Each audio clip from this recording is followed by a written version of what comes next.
बोलो सियावर रामचंद्र भगवान की जय। पवन पुत्र हनुमान जी महाराज की जय। गोस्वामी श्री तुलसीदास जी महाराज की जय।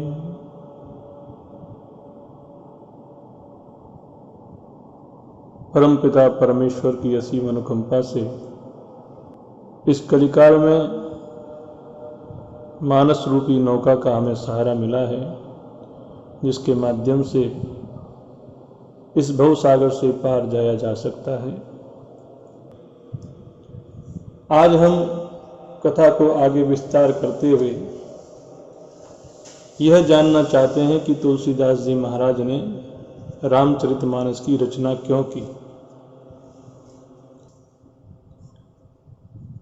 रचना का कारण क्या था, रचना के हेतु क्या थे।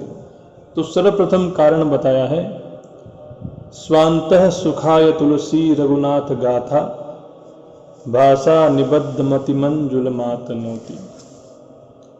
सर्वप्रथम कारण में बताया कि मैं अपने मन के अंतःकरण सुख के लिए रामचरितमानस को भाषाबद्ध कर रहा हूं। और जब मानस जी विराम लेते हैं उत्तरकांड के बाद में, वहां अंत में भी बाबा जी ने ऐसा लिखा है, मत्वा तद रघुनाथ नाम निरतम स्वांतस्तमः शांतये भाषाबद्धमिदं चकार तुलसी दासस्तथा मानसम। प्रारंभ में कहा, मैं अपने स्वांत सुख की प्राप्ति के लिए रामचरितमानस की रचना कर रहा हूं, और अंत में जाकर के कहा, मुझे वह स्वांत सुख जो है प्राप्त हो गया है। स्वांतस्तमः शांतये। दूसरा हेतु तुलसीदास जी महाराज बताते हैं कि भाषाबद्ध करब में सोई मोरे मन प्रबोध जई होई। कि मैं अपने मन को प्रबोध करने के लिए, अपने खुद के मन को समझाने के लिए इस रामचरितमानस को भाषाबद्ध कर रहा हूं, क्योंकि खुद के मन को समझाए बिना किसी अन्य को समझा पाना व्यर्थ है। इसीलिए परम संत तुलसीदास जी महाराज ने इस रामचरितमानस की रचना की। तीसरा हेतु बाबा जी कहते हैं, निज गीरा पावन करन कारण राम जसु तुलसी कयो रघुबीर चरित अपार बारिधि पारु कवि कौन लयो पारु कवि कौन लयो। मैं अपनी वाणी को पवित्र करने के लिए, मैं अपनी वाणी को शुद्ध करने के लिए इस रामचरितमानस की रचना कर रहा हूं, कह रहा हूं। और इस रचना के उपबीत ब्याह उछाह मंगल सुनिजे सादर गावही। इस रचना के अंतर्गत आए हुए ठाकुर जी महाराज के जितने भी मंगल प्रसंग हैं, उनको कोई सुनता है अथवा गाता है, उनके साथ क्या होता है कि वैदेही राम प्रसाद ते जन सर्वदा सुख पावही सर्वदा सुख पावही। तो मां जानकी जी और रघुनाथ जी महाराज के कृपा प्रसाद से वे लोग नित्य निरंतर सुख को प्राप्त करते हैं।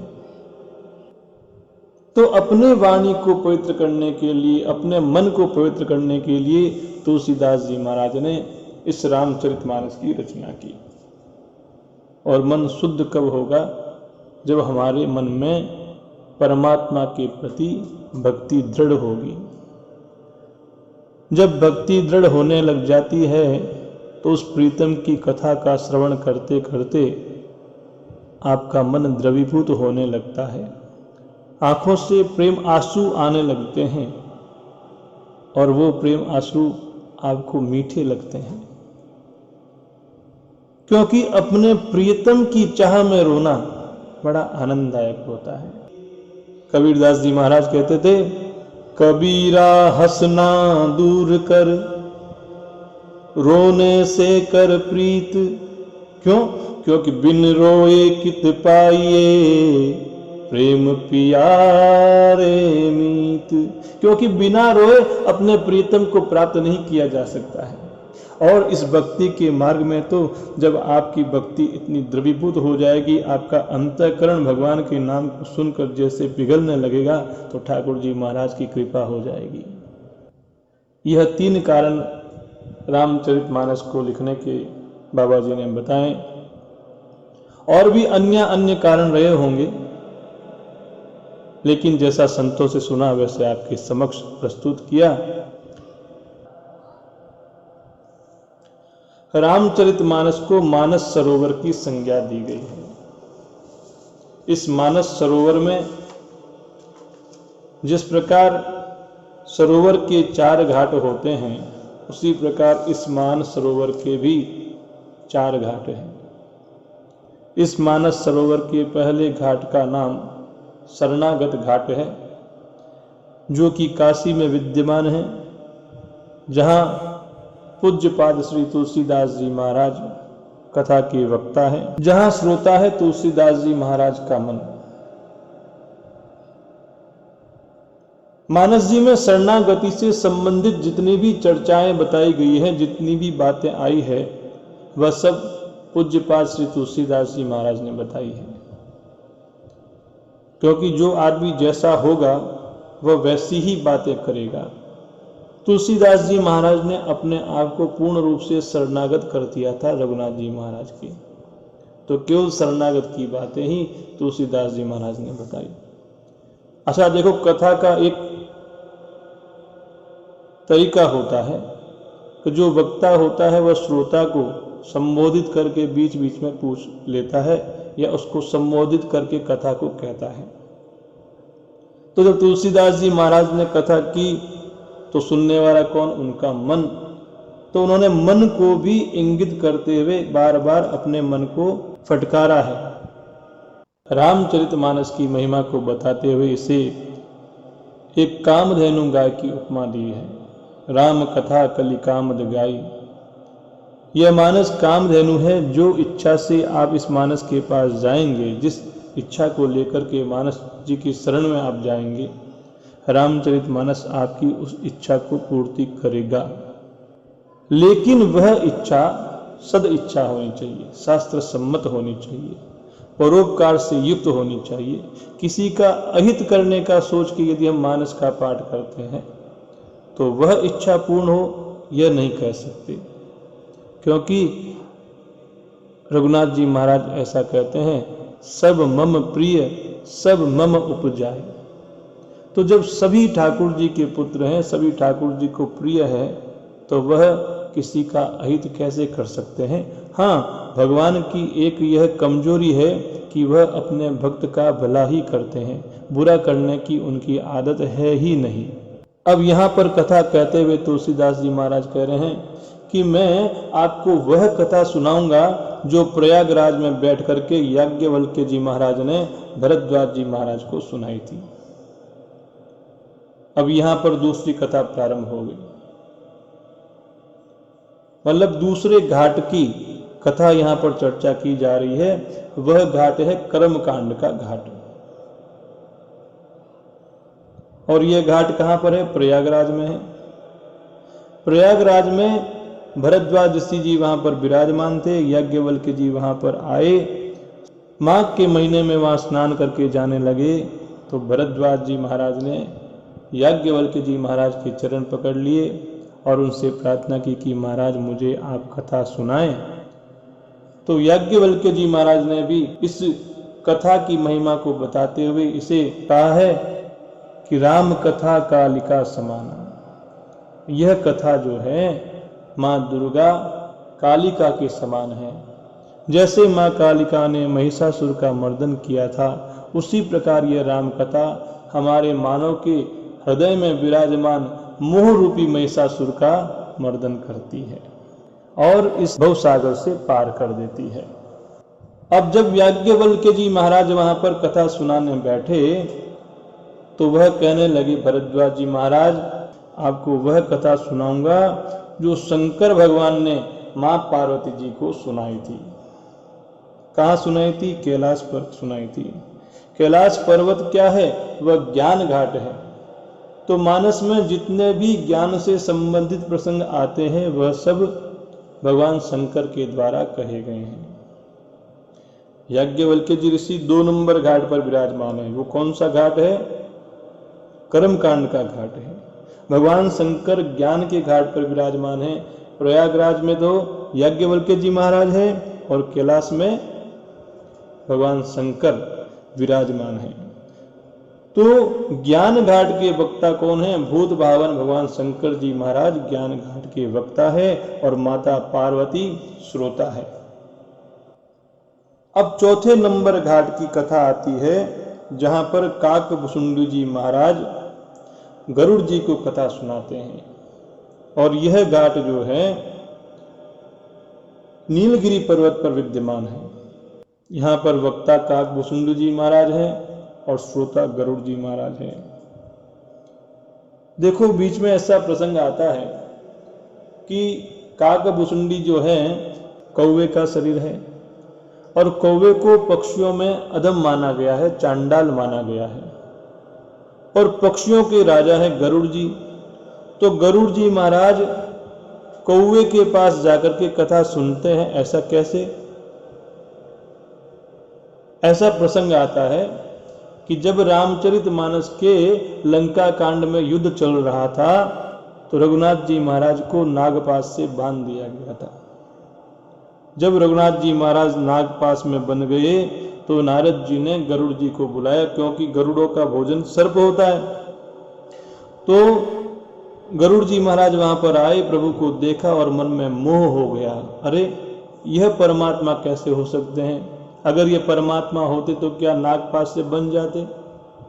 बताओ, मैं इनको छुड़ा रहा हूं। तो ये मैं रूपी जो मोह था उसमें गरुड़ जी महाराज बन गए। बन तो गए लेकिन सत्संग का प्रभाव कहीं जाता नहीं है। उनके मन में ऐसा भाव आया कि यह मेरे को कोई बीमारी लग गई है। उनके मन में ऐसी शंका थी तो शंका को उन्होंने जाकर के नारद जी को सुनाया। तो नारद जी ने कहा, अच्छा तो तुम्हें भी इसने पकड़ लिया? गरुड़ जी ने कहा, मतलब? बोले मुझे भी इसने पकड़ा था। तो गरुड़ भगवान ने कहा, तो फिर आप मुझे इसका कोई उपाय बताओ। नारद जी महाराज ने कहा, इसका उपाय मेरे पास नहीं है, आप मेरे पिताजी ब्रह्मा जी के पास जाएं, वह आपके इस समस्या का समाधान कर देंगे। समस्या क्या है? मैं मेरेपन का जो उनके पास अहमता आ गई थी वह उनकी समस्या है। गरुड़ जी भाग करके ब्रह्मा जी के पास गए, अपनी व्यथा सुनाई। तो ब्रह्मा जी ने कहा, अच्छा आपको भी इसने पकड़ लिया? तो गरुड़ जी महाराज बोले, महाराज किसने?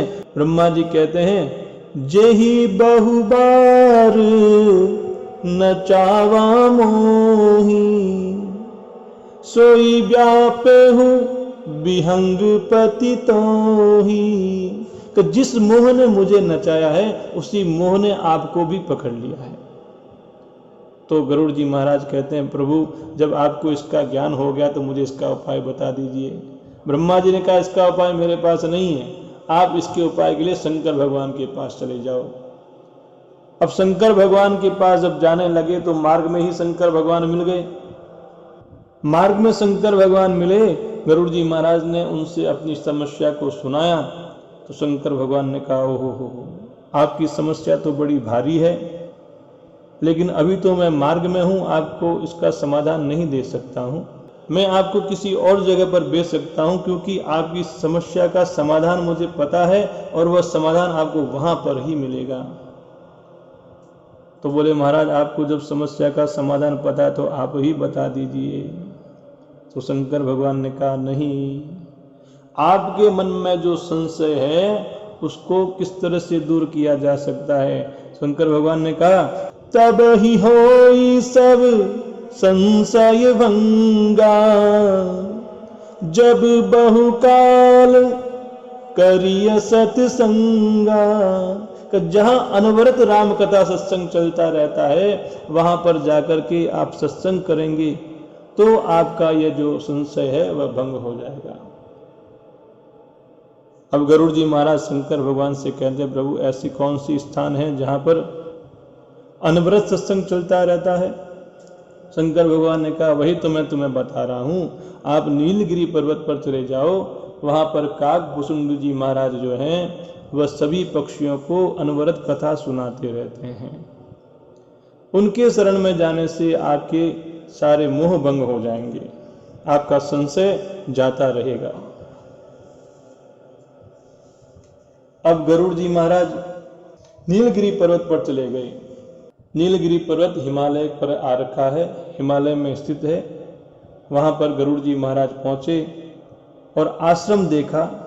देखते ही उनके मन से सारी समस्याएं दूर हो गई। लेकिन फिर भी क्योंकि यह भक्ति का प्रभाव है, क्योंकि भक्ति घाट है, तो भक्ति के प्रभाव से जहां अनवरत भगवान का कीर्तन चलता रहता है, जहां अनवरत हरि कथा चलती रहती है, वहां का वातावरण इतना शुद्ध हो जाता है कि वहां पर किसी प्रकार की माया नहीं रह सकती।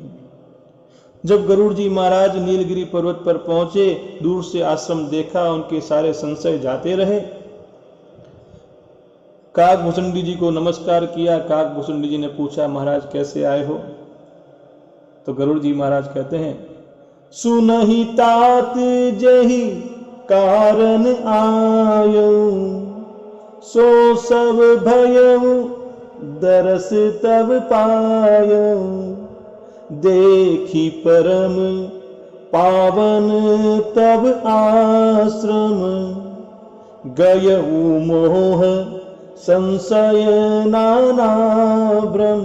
अरे प्रभु, मैं जिस काम से आया था वह काम तो मेरा मार्ग में ही हो गया, क्योंकि मैंने जब आपके इस पावन आश्रम का दर्शन किया तो दर्शन करते ही मेरा मोह और संशय चला गया। अब आपसे तो एक निवेदन है। क्या निवेदन है? अब श्री राम कथा अति पावनी, सदा सुखद दुख पुंज न सावनी, सादर तात सुनावहु मोही, बार बार विनवहु प्रभु तोही। प्रभु, मैं अब आपसे निवेदन करता हूँ, बार बार निवेदन करता हूँ कि आप मुझे रघुनाथ जी महाराज का वह पावन चरित्र सुनाएं जो हमेशा सुखद है और दुख के पुंज का नाश करने वाला है। ऐसा कहकर गरुड़ जी महाराज ने काकभूषुंड जी से निवेदन किया और काकभूषुंड जी महाराज कथा सुनाने लगे।